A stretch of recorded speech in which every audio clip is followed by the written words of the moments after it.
episode of Breaking Boundaries, the world's premier podcast for international students, or at least that's what I tell myself.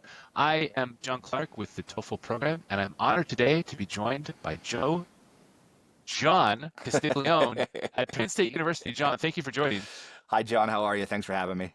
I'm good. We were just talking about one of my my interest is University of Oklahoma athletics, and their athletic director is Joe Castiglione. So, John, I'll call you Joe 12 times through Yeah, the conversation. probably the most famous Castiglione, probably the most famous one. Yes, yes. Also, two John C's yucking it up, so I feel right at home. Well, John, I have an initial question. Okay. You're with Penn State University. What does the Penn stand for? Where are you in the world? So the Penn actually stands for Pennsylvania. And where we are in the world is kind of interesting because Penn State has 20 campuses. So we are spread all over the state of Pennsylvania. The biggest campus, we don't like calling it the main campus anymore, but the biggest campus is in State College, Pennsylvania, which, John, is right directly in the center of Pennsylvania, right in the middle of the state. And I have to confess, I went to college about 45 minutes away, and I took every opportunity I could to go to State College because it's surrounded by natural beauty, but it's also just this great college town with so many restaurants and cultural activities. So tell us a little bit about the area where Penn State's located. So you nailed it. So the what I think is one of the coolest things about this area is that there's a little bit. It's the quintessential college town, right? Like it has a downtown area with the restaurants and the bars and things like that. There's a little bit of a big city feel to it, but 10 miles in each direction, and it's super rural, farmland, so you get kind of the best of both worlds with State College, Pennsylvania, being in the middle of the state, being that college town with everything that you could ask for in a big city, and then everything you could ask for that, for students or for people that don't want a big city. I mean, there's a ski resort 15 minutes down the road. So it's a unique is a way I would describe it, but it's a cool place. It's a cool place to live. It's a cool place to work. It's a cool place to come to school. John, I have skied at that ski resort, and I can't ski. And my enduring memory is I fell, and a girl that couldn't have been older than 8 or 9 expertly skied over and said, "Mister, are you all right?" So the snow is good. My skills, it was humiliating. And Penn State also has a deep history. It was founded in 1855, so there's a really rich history. One other kind of miscellanea, your mascot is a Nittany lion. What is a Nittany lion? Yeah, so what is a Nittany lion? It is, the best way I can describe it is a Nittany lion. Everything in this area is Nittany. Everything. You're familiar with the area, Mount Nittany. Mount Nittany is our biggest mountain. Everything is Nittany. So just think of the Nittany lion as a tough lion with a great sense of humor. That's how I would look at it. A great sense of humor. I like it. And just to clear the air, there are no lions roaming campus, right? No, not there. You know what we do have? We have a lot of squirrels, but I've yet to see a lion on campus. But the squirrels are everywhere. The squirrels are famous. The squirrels are everywhere. You'd be shocked to hear this is not the first time squirrels have come up on the podcast. This is what American universities have to offer. Squirrels. Come for the squirrels. I want to shift focus and talk a little bit about the resources available for international students. I looked this up. I was shocked that you have more than 9,000 international students in the middle of Pennsylvania. So there's a really robust community to begin with. But tell me a little bit more about the international student experience at Penn State. Yeah, so like you just said, almost 10,000 international students from 150 countries. So it's not just centralized in one or two countries. I mean, we have, India, China are two of the biggest countries, but we have them from all over the world. And I've been lucky enough to work with students from some cool places that you wouldn't think, like you said, central Pennsylvania. But I think that. And even for our domestic students too, John, I think one of the things that brings these students to Pennsylvania and to Penn State is that Penn State is a brand. I mean, Penn State. We can talk forever. I can tell you stories about places I've been where I've had a Penn State hat on and someone has yelled, "We are." I graduated from there in 1985. So I think we're over something like 720,000 living alumni. And I think that's one of the things that brings students from all over the world to Penn State is they know that the networking opportunities after you graduate. I'm pretty big with telling students that as an admissions counselor, one of the things we want to do is get you here, right? But our job doesn't stop there. We want to get you here, and we want to get you to graduate and a great job after college. And I think with that alumni network and the Penn State, you can recognize Penn State. I think that helps. I think it helps after college. I think that helps while you're here. I did some research too on as an admissions counselor, I'm working with international students as, what major do you want? What are you interested in? Things like that. I know Penn State has great resources, but just for this podcast, I kind of was just looking a little deeper into, what actually do we offer, international students in the way of resources that you don't think of, like outside of the classroom, right? And our Penn State Global, our Office of Global is what we call it here, is like the one-stop shop for our international students. But I took some time and was on their website today, and some of the things I didn't even know that they offered, like how to get your driver's license in the United States, like stuff like that, which I wouldn't have thought of that. I don't think of that kind of stuff. We're getting you over here to learn, but you're right. You got to get around. So how are we going to help you get your driver's license? So just resources like that are super, super.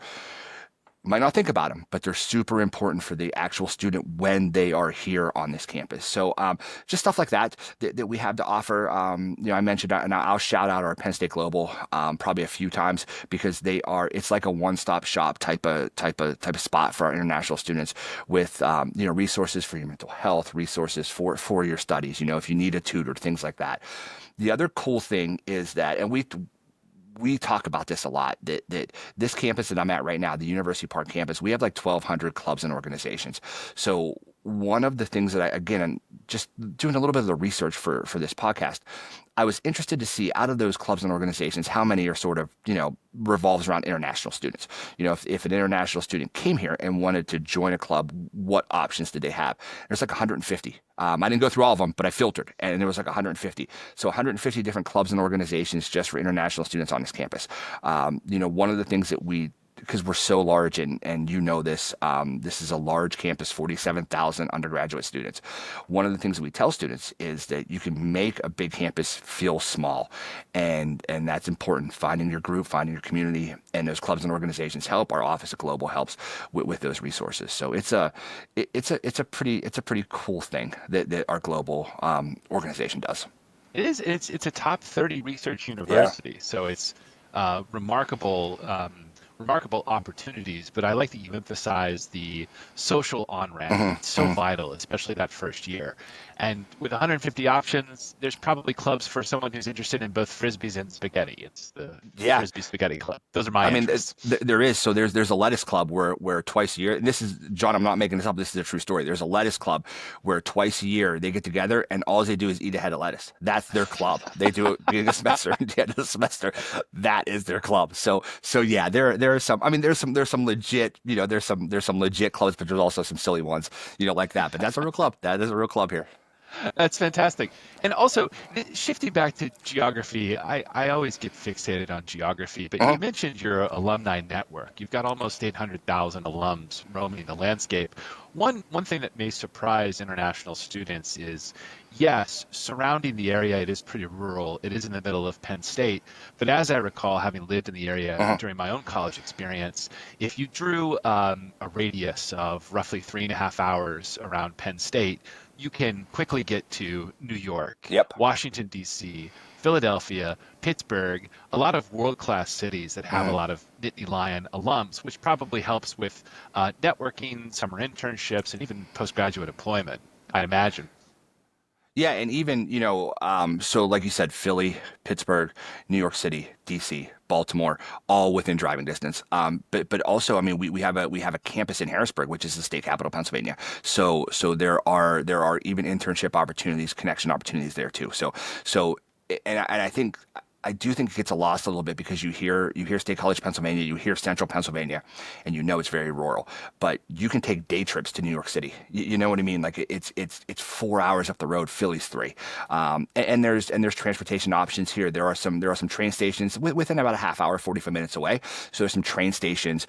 State College has a regional airport. So there are definitely ways to kind of expand this little rural area that we're in. I still remember piling into a car with some friends sophomore year and seeing the New York skyline for the Yeah. first time Yep. because it was a short drive and kind of overwhelming, but an amazing experience. And I have to say, after spending a day in New York, I was very happy to go back to Central Yeah, PA. right, right. A little bit of a different world. But I mean, even for someone who's not a student who I live here, right? Going to New York City is something that we'll do just on a Saturday because it's so close. So those options are here as well. So it's a cool place. It's a cool place to be. It is, and you mentioned lettuce. I have to mention one other thing on the food. From my previous experiences at Penn State, I do believe there is a famous ice cream There is. thing on campus. Can you confirm this rumor? Yes, it is called Berkey Creamery. It is That's right. absolutely amazing. Once you have this, and for when you watch this, when students when you watch this, once you have this ice cream, you'll never want anything else. I promise you that. Yeah, so it's made. It's actually made here. We have a full academic college that works with food services. It's made here. The one of the things we like to tell people, and again, true story. Ben and Jerry both took a course here to learn how to make ice cream. So, Really? but Okay. yeah, but it's on football Saturdays, the line to Berkey Creamery like wraps around campus. It's so long. So yeah, it's something. It's definitely when you visit the campus, that's a lot of times that's the first place someone wants to go is to Berkey Creamery. You mentioned it, so I've got to bring it up. I've also been to a football game at Mm, Penn State, and it's an astounding experience. I mean, I think it's 110,000 people. 110. Yeah. It's one of the biggest football stadiums in America. Penn State has these iconic kind of blue and white uniforms that are very plain, but they really pop on screen. So, that's a cultural experience you Mm. have to try. But is there kind of a hidden gem experience on or around campus that isn't football or dairy related that you would recommend students check out, in their first year in town? Yes. So I mean, so football's the big thing, right? Football always stands out. But there and there's other stuff other than athletic programs, but just talking about that for a second. Is the community also 110,000 at a football game, but man, I mean, there's nothing really like the 9,000 to come to a hockey game or the 5,000 at a wrestling match. Even women's volleyball, baseball, basketball. So and it's more than just going to watch a sporting event. It's the pride that these students have in their school, and that's a cool thing too. As far as events that aren't athletic related, there's some cool stuff here in it's festivals downtown. Arts Fest. I'm sure you're familiar with Arts Fest, the Central Pennsylvania Arts Fest, which we have every summer. That brings thousands of people to State College. Central PA Fourth Fest, which is a Fourth of July huge fireworks celebration, but they have food trucks, like a carnival type of thing. So they're for going back to like we talked about State College, for as small, I don't want to say small, but as small as the town is, there's a lot of stuff going on, and there are hidden gems almost monthly. It's the quintessential American college town, Hmm. which in my mind is the best place to be. Well, before I get too sidetracked by football and ice cream, I do want to ask a more kind of tactical question Hmm. for prospective applicants. When students are applying to Penn State, any tips on how to navigate that particular part of the process? Yeah, so I do. So I have a couple tips. The first one is that we really really focus on a student's academics. So we'll get questions all the time about, well, what should I put in my personal essay? What should I do about this? We really focus on your academics. So that's more important than an essay or a personal statement on an application. Really focus on the academics. The second thing, and this is something that gets lost a little bit because of the campus structure, right? Take a little bit of time, take 10 minutes on a Saturday and just research the campuses. Not everybody, it's not great, but not everybody qualifies for University Park. Period. Like the University Park can't admit as many students as apply. I think we're over like 140,000 total applications for this admission cycle. So University Park can't. It just can't. Also, there's students who may not, you're coming from a different country, you're coming to a new country for the first time. You may not want to be on a campus with 47,000 students. So you're still getting the same great Penn State education if you're at Harrisburg. The degree doesn't say Penn State Harrisburg; it says Penn State. So take a little bit of time and just research the different campuses. A student may want to be closer to Philadelphia, so there's two campuses for that. That's a big thing, I think, is to the resources of this large campus at University Park, but there's 19 another scattered around the state that may just fit you a little better. So that would be my biggest piece of advice, honestly, is to just do a little research on the campus structure. 90, I'll be honest with you, John, 95% still want to come here. But for that 5% that may just be happier at a smaller campus, that don't know it exists, because you see the football team and you see that's where we're at. But there's some other campuses with different unique programs that may, kind of interest you as well. That's a great reminder that Penn State is not just one campus. There's a range of options. Well, this is great. John, I want to close with kind of a question about your own background, because Sure. I have to bring this up. So for 20 years, you used to be in the radio biz. I did. Yep, I All did. right? Long time. Yep. Yes, and you were a morning DJ, radio Yeah. DJ. So you mentioned that you did top 40, which for international students, this is like American pop music Yep. and country. So Yep. I have a really hard-hitting journalistic Okay, question for I'm you, ready. John. What performing artist are you most sick of hearing? I don't want to offend anybody because this is, I mean, I'm gonna have them coming after me. Oh, I mean, I don't want to offend the Swifties, but I'm good, Taylor. Like I'm good. I'm not saying I don't enjoy a little Taylor Swift, because I do, but Yeah. let's just back off here just a little bit. Again, no offense to the Swifties. I love you all. John, you've ensured that this will go viral. This is exactly what the podcast needed, is some controversy. when next admission cycle, when Penn State has 300,000 applications and it's 150 Swifties just coming to yell at me, that's what it's going to be. That's, Well, she's my daughter's favorite artist. My daughter's 6, and so we listen to a lot of Taylor, and I've tried to steer her towards other artists, because Yeah. I've heard enough. Well, let me ask you this. Now that the Swifties are after us, what artist has stood the test of time? Like, is there an artist you've heard a lot of that you're not tired of? oh, that's a good question. I'm a big fan of, like, I mean, we're still, so I mean, I'm a 90s, like an 80s, 90s person. Yeah. So like when you see these bands that are still selling out shows after all these years, like stadiums, like Pro Jam's still selling out stadiums, which is incredible. That was like 91, 92. So I'm a big fan of that kind of stuff, of some artists that kind of reinvent themselves. I mean, I this is a rabbit hole, but like Creed out of nowhere, Creed comes back and sells out arenas everywhere. I like that kind of stuff. Like, I'm into that. It reminds me a little bit of my childhood and my, in my 20s, when I was a lot hipper than I am today, seeing stuff like that.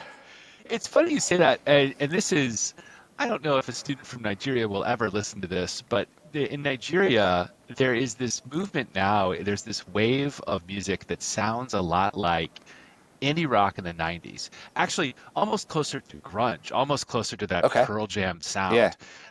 Which is amazing. I'm trying to expand my horizons, listen Yeah. to global music, and one of the benefits that international students have always brought to me is, introducing me to new artists Yeah. worldwide. So maybe we'll create a top 40 international hit station locally, just for fun. And here's what we can do too, because I'm not familiar with that, right? So this is like a personal invitation that to the Nigerian students on the Penn State campus. You can stop by my office anytime, and we can rock out a little bit. That would be great. I would love that. There's so much good music. There's great Yeah. hip hop. There's great rock. It's with hundreds of millions of people, you've got a thriving music scene. Well, John Castiglione, this is great. Next time we convene, we're going to do homework on some Nigerian pop music. It'd be Come back great. and discuss. I can't wait. But otherwise, I'll post in the show notes some further information on Penn State and link you to a website where you can get more information on how to apply. And otherwise, John, thank you so much for your time. Yeah, John, it was great. Thank you so much.